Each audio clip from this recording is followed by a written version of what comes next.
Sabahınız xeyirli olsun. Bəli, sizin də qeyd etdiyiniz kimi Bakı məhkəmə kompleksində ədalət mühakiməsi davam edir. Təqsirləndirilən 15 nəfər Ermənistan vətəndaşı, o cümlədən Arayik Harutyunyan, Bako Sakyan, Arkadi Qukasyan, David İşxanyan, David Babayan və digərlərinin barəsində olan cinayət işi üzrə məhkəmə prosesi davam edir və göründüyü kimi artıq təqsirləndirilən şəxslər məhkəmə binasına gətirilir və bir neçə dəqiqədən sonra məhkəmənin növbəti baxış iclası keçiriləcək.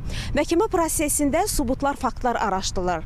Ermənistanın 35 il ərzində Azərbaycana qarşı apardığı təcavüzkar müharibə və işğalçılıq siyasəti nəticəsində törədilmiş, xalqımıza qarşı törədilmiş çoxsaylı cinayət əməlləri araşdırılır. Hazırki mərhələdə təcavüzkar müharibənin aparılması fəsli üzrə araşdırmalar aparılır və 1993-cü ildə Azərbaycan xalqına qarşı törədilmiş çoxsaylı cinayət əməlləri, cinayət faktları məhkəmə prosesində araşdırılır.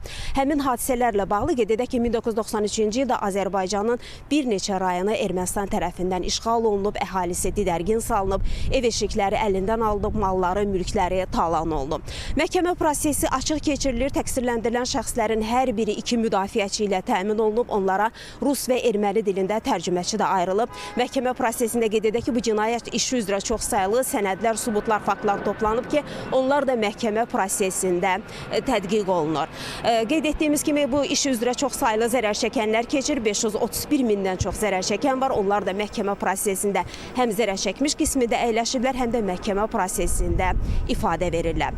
Hələlik bizim bu saata çatdıracaqlarımız bu qədər. Biz xəbərlərin növbəti buraxılışında bugün keçən açıq məhkəmə iclası ilə bağlı daha geniş məlumatları çatdırmağa çalışacağıq deyərək sözü yenidən mərkəzə, studiya ötürürük.